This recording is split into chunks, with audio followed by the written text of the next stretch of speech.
Nepal is limping towards recovery from the earthquake which claimed 8,000 lives and left tens of thousands injured and homeless. The damage is still apparent in Kathmandu's famous Durbar Square, where temples from antiquity are slowly being rebuilt. But the devastation extends far beyond the tourism trail.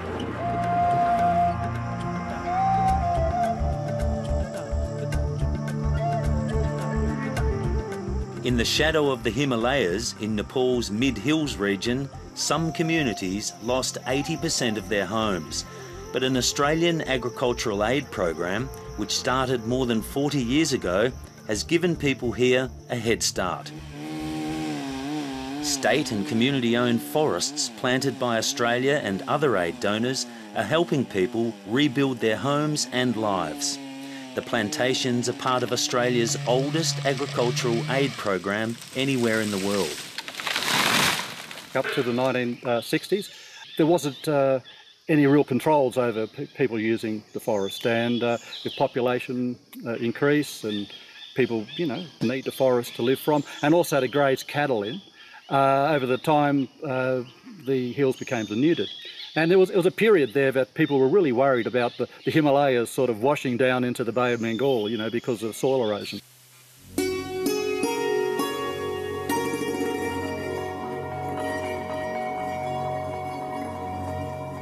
Nepal is one of the world's poorest countries, and agriculture is a mainstay of its economy. Agriculture and forestry provide nearly 70% of all the jobs in Nepal today, and more than a third of the country's GDP, which is the value of its goods and services produced. Even still, Nepal is struggling to adequately feed its people. According to the World Health Organization, 13% of the population is undernourished, and for children under 5, 40% suffer from stunted growth. Nepal's Terai is on the eastern Gangetic Plains between India and Bangladesh. The wider region is home to 300 million people and the world's highest concentration of rural poverty. ACIAR is funding projects which could turn the region into a major food bowl for South Asia. Look around, it's a fantastic fertile place. So we can grow lots of crop here. The farmers at the moment grow a lot of crop here, but not as much as they could. So with introduction of a few new technologies, there can be a tremendous increase in the amount of food that comes out of the Gangetic Plain. The amount of stubble that is left on the surface. Neil Menzies is the Dean of Agriculture at the University of Queensland, but at heart he's still a teacher. He's working with Renuka Shrestha and Umesh Acharya, two local scientists who earned their doctoral qualifications in Australia on ACIAR-funded scholarships. This project is helping to bring conservation farming techniques to the Terai. So a challenge that we're trying to take on is to intensify the system here, but to intensify it in a sustainable way. And intensification means more yield per unit area. One way we can achieve that is to grow an additional crop. An additional crop such as mung beans. These women are hand harvesting a crop made possible by shortening the time it takes to grow rice and wheat in a traditional 2-crop annual rotation.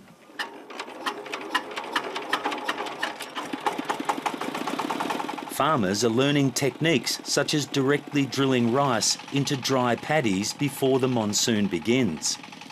Ajit Khanna has adopted low-tillage farming, using the stubble from previous crops to improve his soil.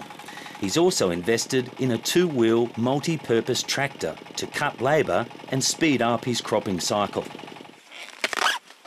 Nepal is facing a manpower shortage with 10 million Nepalese, a third of the population, now living overseas. Most of the so-called remittance workers are young men, so women are carrying the load in the farming sector.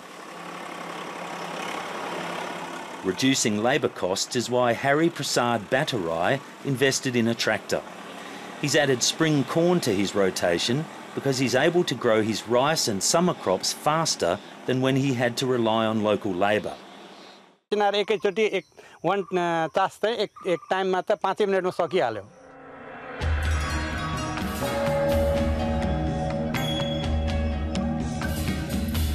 Women are also driving the change to a mechanised farming future in Nepal. On this cooperative farm with 65 women members, they're using a rice transplanter to get healthy seedlings in before the rain and ensure a higher yielding crop. A job that could take 2 workers half a day is now done in 45 minutes. It's a dramatic change, but Neil Menzies says the ACIAR projects must balance the need for local farmers to continue feeding themselves as well as boosting production. It's a really easy trap to fall into, I think, of looking at the farming system and saying, we have this amount of available land, we should be growing wheat, we should be growing rice, we should be growing maize on all of it. But of course, you know, that's what we do in Australia pretty much. It's not what fits here. You've got this subsistence element that's really important, and they need more than just the cereal. They really need, you know, a vegetable crop growing as well.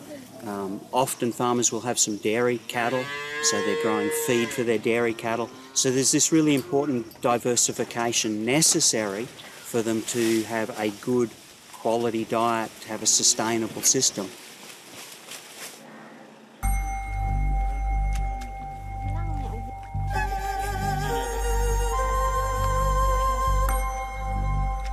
Cooperative farming is helping some of the poorest people in Nepal, so-called untouchables, who are being given access to water and land for the first time ever.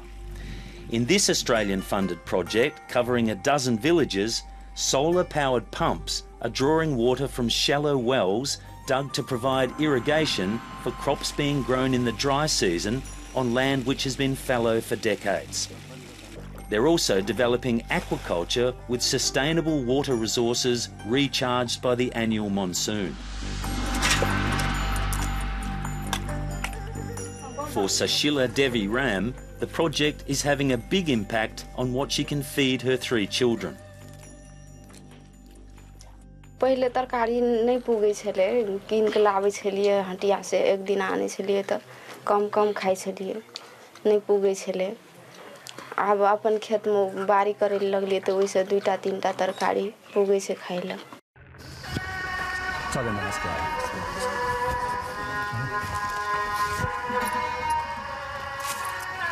There is a deep gratitude for local farming communities for the Australian aid projects. But for the Australian scientists at the coalface, there's a less tangible but equally satisfying benefit. They're not projects that make scientists famous. These are not the projects that you're going to write the Nature paper out of and get promoted to professor. They're an opportunity to make a difference. Now you come here and do your science and you can see at the end of a project how people's lives have changed. ACIAR projects make up just 2.5% of the Department of Foreign Affairs and Trade budget. But it's science diplomacy that punches well above its weight in the region. It's not in Australia's interest to have unstable countries that can't feed themselves in our region. It's in our long-term interests that we've got stable, prosperous countries that have viable food systems that are feeding their people well. And that's what our work's contributing to.